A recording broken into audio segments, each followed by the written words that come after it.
Hello दोस्तों, हमारे channel में आप सभी लोगों का स्वागत है। आज हम फिर लेके आए हैं हिंदी की बहुत ही लेटेस्ट वीडियो, जिसमें हिंदी साहित्य के इतिहास में तीसरा काल रीति काल के बारे में जानेंगे। और जिन दोस्तों ने अभी तक हमारे चैनल को सब्सक्राइब नहीं किया है, वह हमारे चैनल को सब्सक्राइब कर लें, बेल आइकन को प्रेस कर लें, ताकि आने वाली लेटेस्ट वीडियो की नोटिफिकेशन उनको मिल सके। तो दोस्तों आइए स्टार्ट करते हैं। वीडियो को अंत तक देखिए और रीतिकाल से संबंधित जितने भी महत्वपूर्ण क्वेश्चन कंपटीशन एग्जाम में पूछे जाते हैं, उन सब के बारे में चर्चा की जाएगी। देखिए, रीतिकाल को उत्तर मध्य काल भी कहा जाता है। इसका समय काल है 1643 ईस्वी से 1843 ईस्वी तक।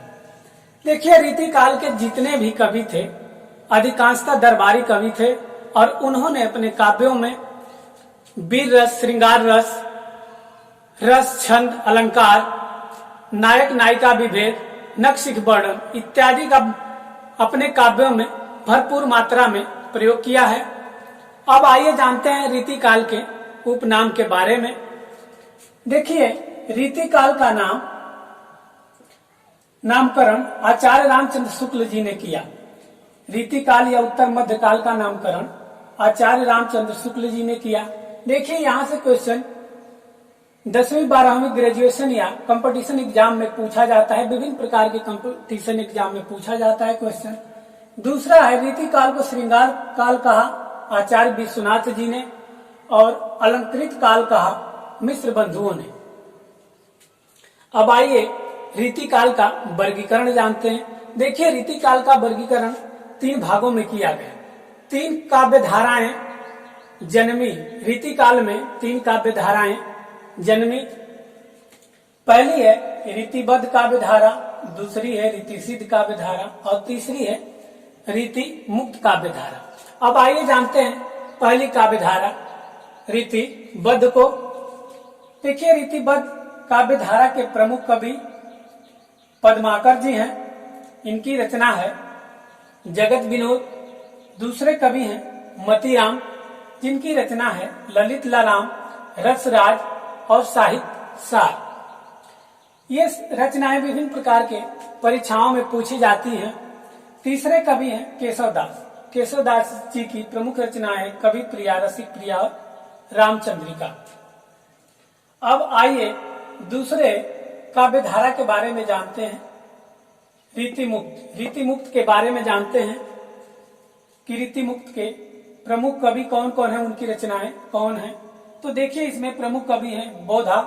बोधा जी की रचना है इश्कनामा, बहुत ही इंपॉर्टेंट रचना है ये इश्कनामा। और दूसरा है बिरह वारिस।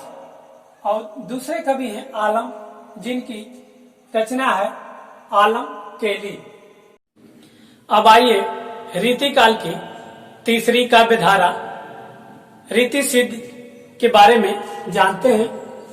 देखिए, रीति सिद्ध के जो प्रमुख कवि हैं, उसमें घनानंद है और घनानंद की प्रमुख रचना है प्रीति पावस, सुजान सागर, कोक सागर और बिरह लीला।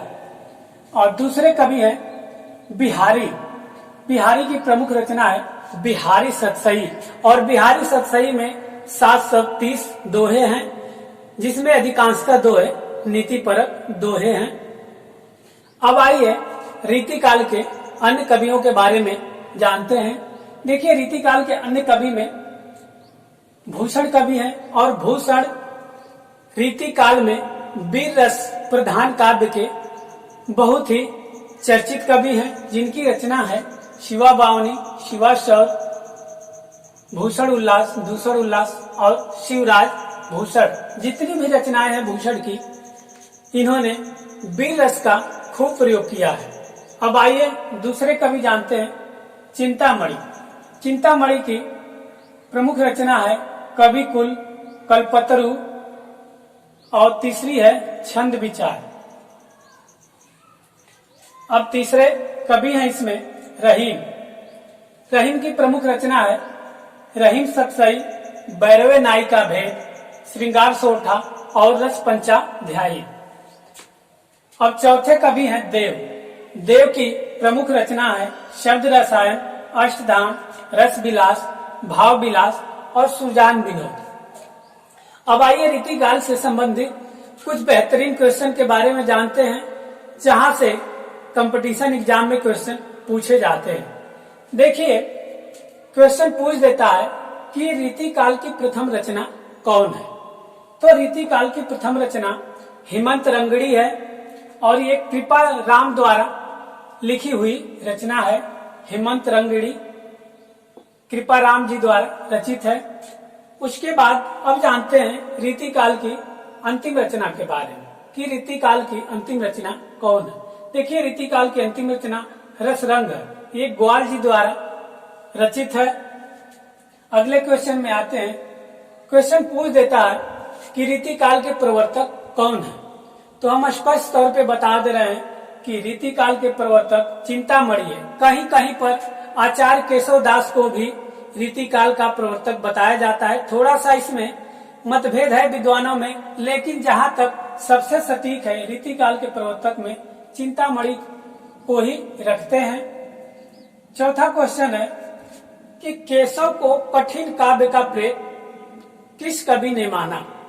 देखिए, केशव दास जी की रचनाएं बहुत कठिन भाषा में लिख दी गई हैं और उन्हें कठिन काव्य का प्रेत आचार्य रामचंद्र शुक्ल जी ने माना। और ज्यादा कठिन रचनाएं लिखने के कारण ही केशव दास को हृदयहीन कवि भी कहा जाता है।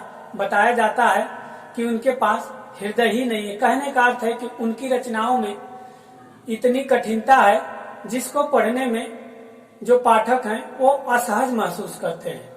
तो दोस्तों, आपको हमारी वीडियो कैसी लगी? अगर वीडियो अच्छी लगी हो तो वीडियो को लाइक एंड शेयर करिए, चैनल को सब्सक्राइब करिए। हमारा नेक्स्ट टॉपिक होगा चौथा काल, आधुनिक काल। धन्यवाद।